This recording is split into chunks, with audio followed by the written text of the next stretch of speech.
PM Modi शुरू करेंगे BJP का मिशन 370। पश्चिम उत्तर प्रदेश के मेरठ से पूर्व में वाराणसी से अभियान की शुरुआत। मेरठ से 5 लोकसभा सीटों को साधेंगे मोदी और योगी और जयंत। 15 वर्ष बाद एक मंच पर होगा बीजेपी आरएलडी का कुनबा। हाथरस नोएडा में प्रबुद्ध वर्ग सम्मेलन को संबोधित करेंगे सीएम योगी। प्रशासन ने पूरी की तैयारी। सुपुर्दे खाक हुआ माफिया मुख्तार अंसारी। मां की कब्र के पास में दफनाया गया मुख्तार। परिवार कुछ करीबी लोग कब्रिस्तान में रहे मौजूद। देवरिया में गैस सिलेंडर फटने से हुआ बड़ा हादसा। सिलेंडर फटने से मां समेत 3 बच्चों की मौत। चाय बनाते समय सिलेंडर में लगी थी आग। यूपी के 46 जिलों में आज आंधी बारिश का अलर्ट। सहारनपुर में बारिश और शाम को आगरा अलीगढ़ में ओले। झांसी में बह गया पुल। आप देख रहे हैं के न्यूज, खबरों का सारथी।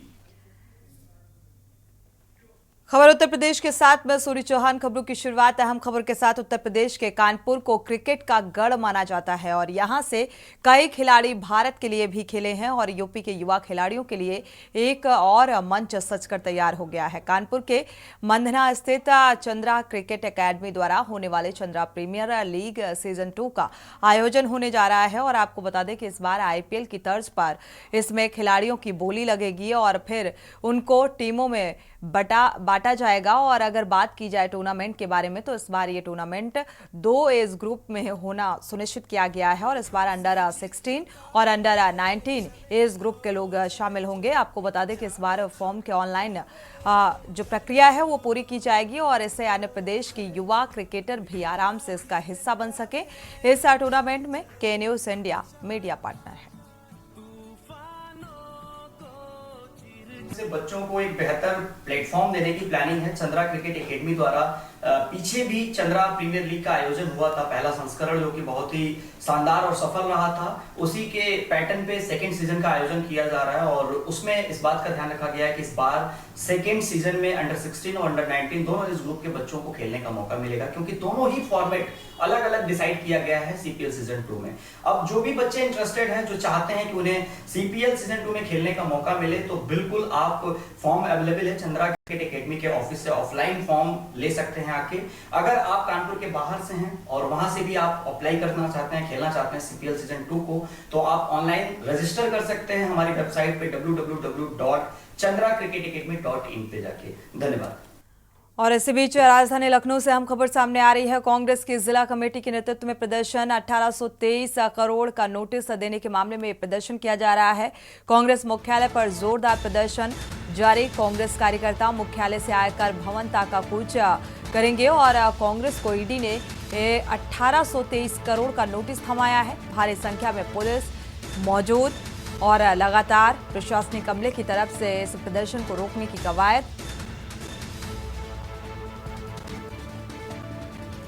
भारी संख्या में पुलिस बल की मौजूदगी के बीच कांग्रेस मुख्यालय पर तैनात प्रशासनिक अमला, महिला पुलिसकर्मी को भी तैनात किया गया है।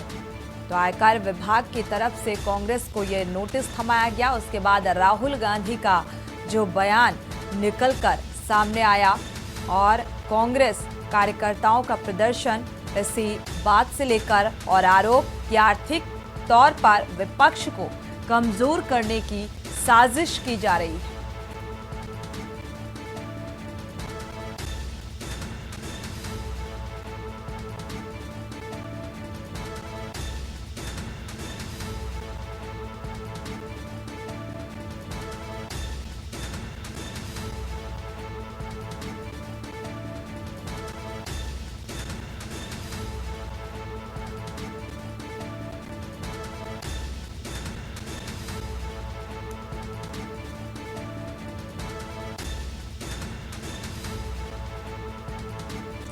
शिवा शर्मा संवाददाता ऐसे खबर पर जुड़े हुए हैं। शिवा, अगर देखा जाए तो राहुल गांधी का बयान और आयकर विभाग की तरफ से जो नोटिस थमाया गया, विपक्ष के कई आरोप, राहुल गांधी ने साफ तौर पर जो बयान दिया, प्रदर्शन की तस्वीरें भी सामने आ रही हैं।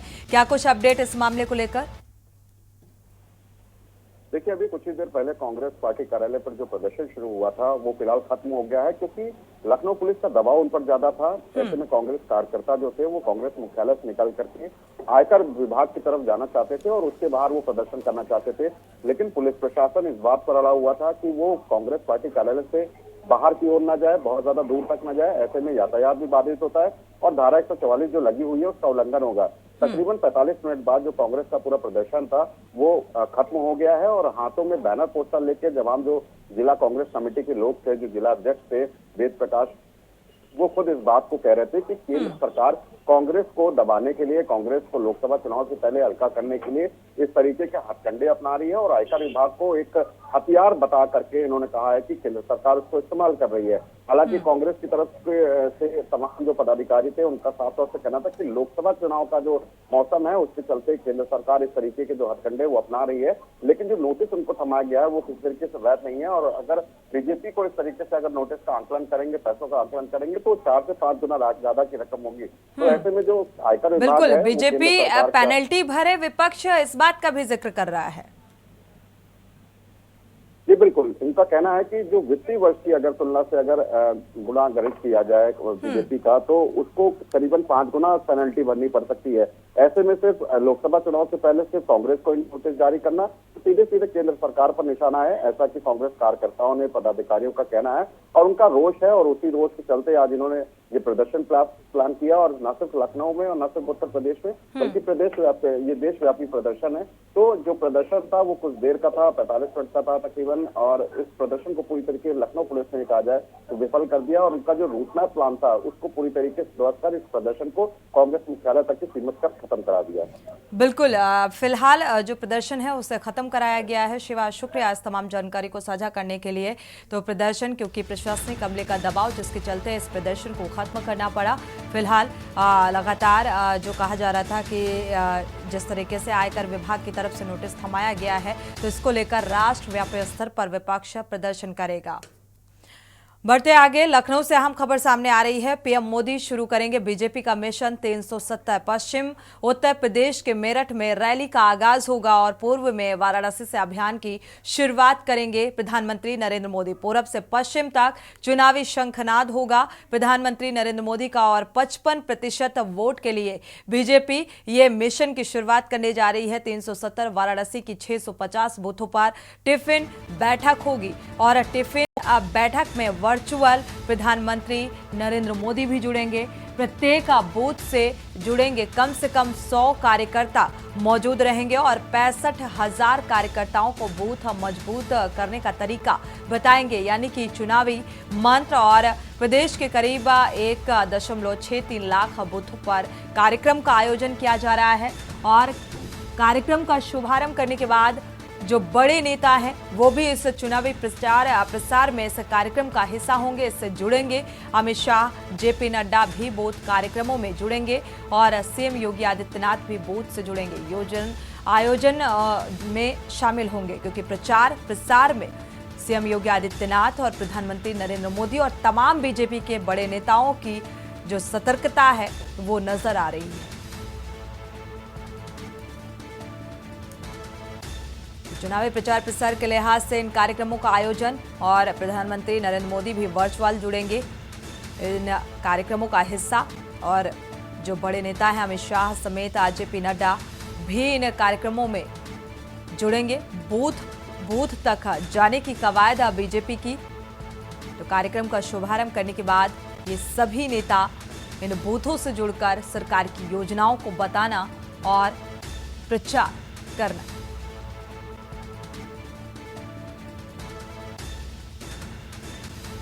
संदीप मिश्रा ऐसे खबर पर जुड़े हुए हैं ज्यादा जानकारी के साथ। संदीप, भारतीय जनता पार्टी ने पूरी कमर कस ली है जिस तरीके से बूथ स्तर पर कार्यक्रमों का आयोजन किया जा रहा है और वर्चुअल तौर पर प्रधानमंत्री नरेंद्र मोदी भी इन कार्यक्रमों से जुड़ेंगे, जो सतर्कता एक नजर आ रही है।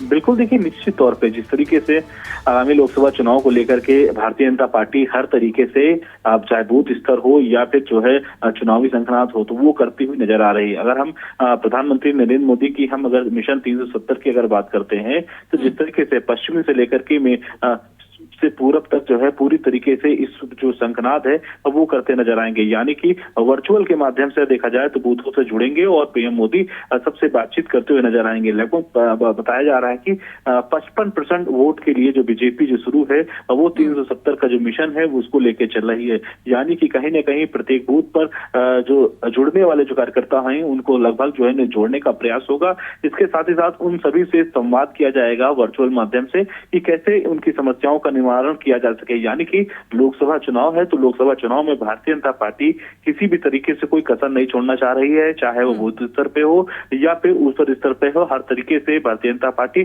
जनता से जुड़ना चाह रही है और जनता से ये अपील करेगी कि आने वाले समय में जिस तरीके से भारतीय जनता पार्टी ने मेहनत की है और जो उन्होंने अपने पिछले कई सालों में जो 10 सालों का जो उनका कार्यकाल रहा है उस 10 सालों में जो उन्होंने काम किए जो योजनाएं हैं वो कैसे जनता तक पहुंचे, इन सभी बिंदुओं को लेकर के वर्चुअल के माध्यम से चर्चा करेंगे। बिल्कुल 100 से ज़्यादा कार्यकर्ता हर एक बूथ पर होंगे। और देखा जाए अगर विपक्ष की रणनीति की बात करें तो भारतीय जनता पार्टी की एक ठोस रणनीति नजर आ रही है। चुनावी प्रसार में मोदी और योगी की जो गंभीरता है वो भी नजर आ रही है। विपक्ष की तैयारियों का अगर यहाँ पर जिक्र किया जाए संदेश। देखिए बिल्कुल निश्चित तौर पे जिस तरीके से हम भारतीय जनता पार्टी की अगर बात करते हैं तो भारतीय जनता पार्टी के जो शीर्ष नेतृत्व हैं जो स्टार प्रचारक हैं उनकी भूमिका अहम होने वाली है इस कार्यक्रम के माध्यम से। क्योंकि जिस तरीके से प्रधानमंत्री नरेंद्र मोदी का नाम है स्टार प्रचारकों की सूची में, उत्तर प्रदेश के मुख्यमंत्री योगी आदित्यनाथ का नाम है स्टार प्रचारकों में, इसके साथ साथ गृह मंत्री अमित शाह का नाम है, जेपी नड्डा बीजेपी के अध्यक्ष है उनका नाम है। तो निश्चित तौर पर जिस तरीके से जो ये एक रणनीति बनी है जो जो स्टार प्रचारक है इनके कंधों पर बड़ी अहम भूमिका होने वाली है। क्योंकि आगामी लोकसभा का जो चुनाव है इस चुनाव में भारतीय जनता पार्टी वो कसर नहीं छोड़ना चाहती है कि बेहतर से अच्छी सीटें निकाल करके इस बार जीत हासिल करें।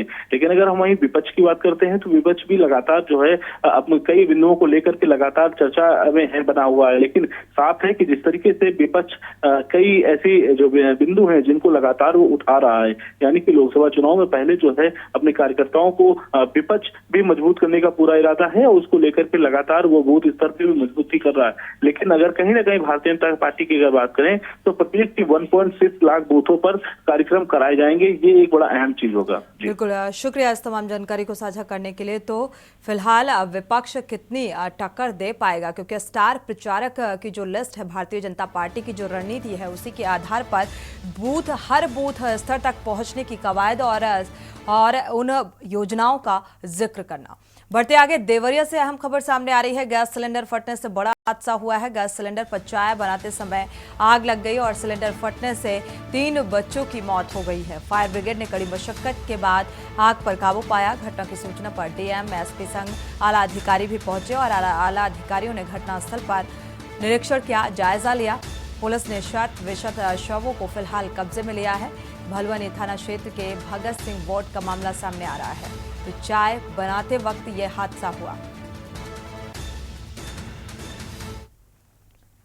लोकसभा चुनाव का अगर जिक्र किया जाए यहाँ पर तो लोकसभा चुनाव के जैसे जैसी तारीखें जो हैं नजदीक आ रही हैं वैसे ही चुनावी गलियारे में चर्चाएं जोरों पर हैं। चुनाव को लेकर सभी राजनीतिक पार्टियों ने अपने प्रत्याशियों की घोषणा कर दी है और सभी राजनीतिक पार्टी लोकसभा की 80 सीटों पर जीतने का दावा कर रही हैं। पश्चिम उत्तर प्रदेश के पूर्व प्रधानमंत्री चौधरी चरण सिंह की कर्मभूमि कहे जाने वाले बागपत लोकसभा सीट पर समाजवादी पार्टी के प्रत्याशी के खिलाफ जनता ने बगावत तेज कर दी है। समाजवादी पार्टी के लोकसभा प्रत्याशी मनोज चौधरी के खिलाफ जनता पंचायत कर रही है और उसके टिकट काटने की समाजवादी पार्टी के राष्ट्रीय अध्यक्ष अखिलेश यादव से मांग करती हुई नजर आ रही है। आज बागपत लोकसभा की छपरौली विधानसभा में के न्यूज की टीम ने ग्राउंड जीरो पर जनता से बातचीत की। सुनिए जरा। हम इस समय मौजूद हैं किसानों के मसीहा और पूर्व प्रधानमंत्री चौधरी चरण सिंह की कर्मभूमि कहे जाने वाले बागपत में। बागपत का ये जो क्षेत्र है छपरौली क्षेत्र है और यहाँ पर हमेशा से ही रालोद का इसको गढ़ माना जाता है और रालोद का ही इस सीट पर वर्चस्व रहा है। विधानसभा चुनाव हो या फिर नगर पालिका या नगर पंचायत के चुनाव हो, हमेशा से ही छपरौली में आरएलडी का कब्जा रहा है। लेकिन कहीं ना कहीं जैसे ही रालोद सुप्रीमो बीजेपी में शामिल हुए हैं तो वहां पर लोगों का एक विरोध भी देखने को मिल रहा है। हमारे साथ कुछ लोग मौजूद हैं जो छपरौली विधानसभा से है। इन्हीं पार्टी ने प्रत्याशी भेजा है। कहीं ना कहीं मनोज चौधरी का विरोध भी यहाँ देखा जा रहा है। लोगों का मत है कि यदि मनोज चौधरी के स्थान पर किसी अन्य व्यक्ति को प्रत्याशी बनाया जाए तो वह रालोद का गढ़ कहे जाने वाले चपरोली क्षेत्र में सेंध लगा सकता है और इस बाग सभा पर समाजवादी पार्टी का कब्जा हो जाएगा। हमारे साथ कुछ लोग मौजूद हैं, इन्हीं से ही बात करना हम एक बात करना चाहेंगे।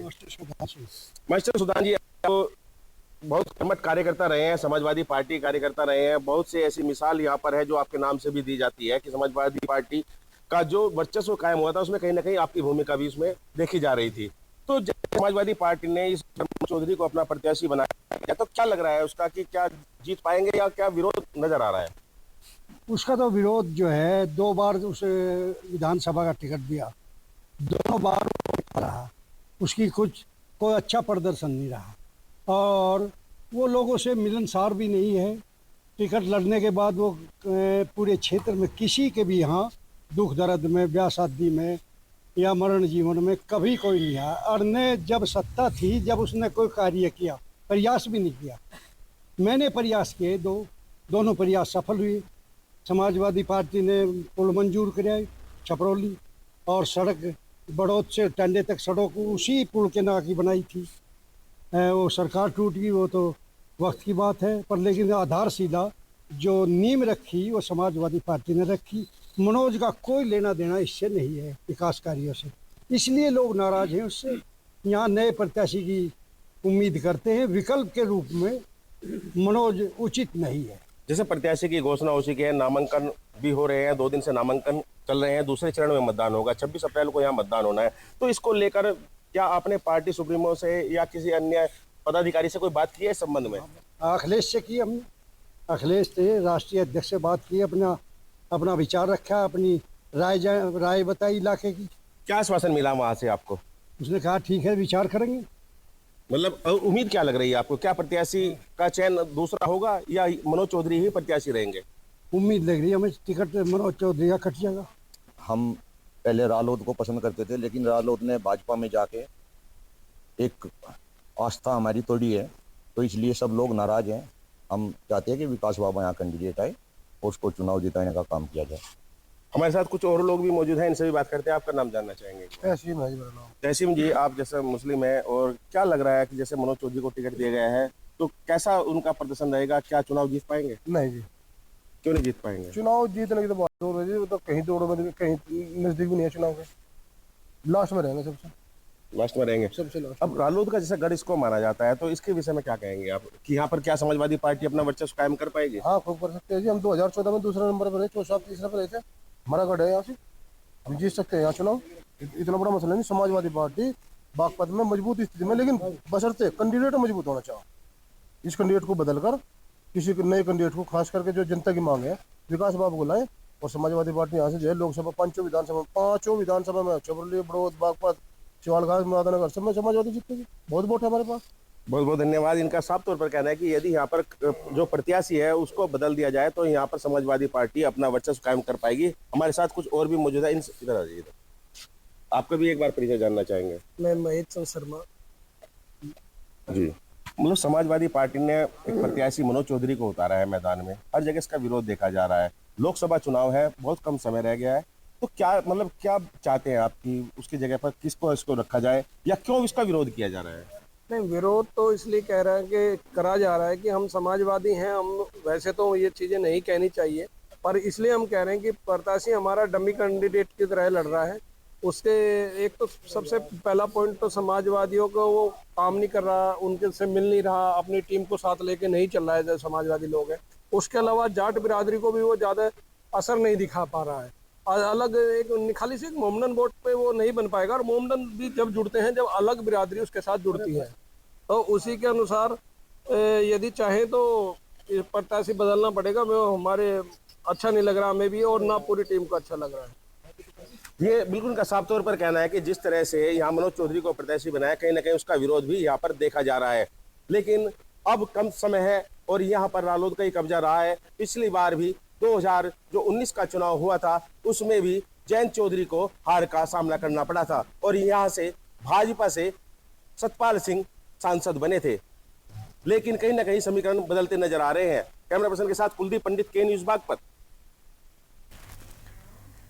तो बागपत में मनोज चौधरी के खिलाफ जो समाजवादी पार्टी के प्रत्याशी हैं उनके खिलाफ जो जनता के बगावती सुर सामने आ रहे हैं, चुनौती बड़ी है। बढ़ते आगे, लखनऊ से अहम खबर सामने आ रही है। आम आदमी पार्टी का पूर्व जिलाध्यक्ष गिरफ्तार हुए हैं। करोड़ों की जालसाजी का आरोप पर रोहित श्रीवास्तव गिरफ्तार किए गए हैं। सरोजनी नगर सीट से विधानसभा प्रत्याशी घोषित किए गए रोहित फर्जी दस्तावेज बनाकर करोड़ों रुपए हड़पे। Messrs radiant Buildcon private limited company में काम करता था और द बोर्ड रेजोल्यूशन मीटिंग का फर्जी कागजात तैयार किया गया था इसके द्वारा। सरोजनी नगर पुलिस ने रोहित को फिलहाल गिरफ्तार कर जेल भेज दिया है। चुनावी जनसभा में केजरीवाल ने रोहित का जो समर्थन दिया था।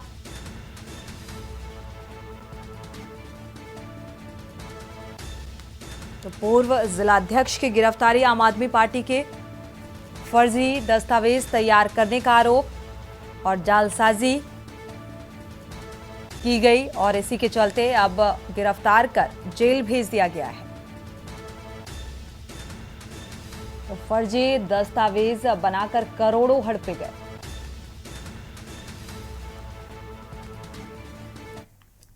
लखनऊ से अहम खबर सामने आ रही है। यूपी कांग्रेस का पूरे प्रदेश में व्यापक प्रदर्शन, कांग्रेस को नोटिस भेजा गया और इसी के विरोध में ये प्रदर्शन के जो सुर हैं वो सामने आ रहे हैं। आयकर से छूट के बावजूद नोटिस भेजने का आरोप।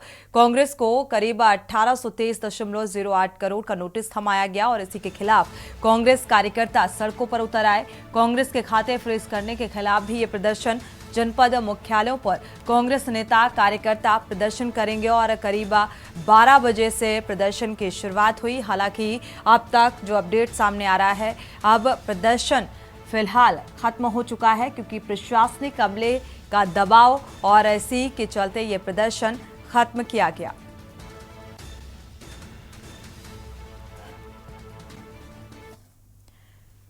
कौशाम्बी से खबर, खनन निरीक्षक शत्रुघ्न सिंह के खिलाफ शिकायत की गई है और ट्रक ड्राइवर ने खनन निरीक्षक पर आरोप लगाया है। मारपीट का आरोप। ओवरलोड वाहन को चेक कर रहे थे खनन निरीक्षक शत्रुघ्न ड्राइवर ने 13,000 रुपए जबरन छीनने का आरोप लगाया। ओवरलोड बालू लदे ट्रक को खनन और निरीक्षक ने पकड़ा है। पासर के लोकेशन पर दरअसल चल रही थी ओवरलोड ट्रक। गया जनपद के पासर और जिले पूरी तरीके से ठिकाना बन चुके थे और सैनिक कोतवाल इलाके की सब्जी मंडी के पास का ये मामला सामने आ रहा है।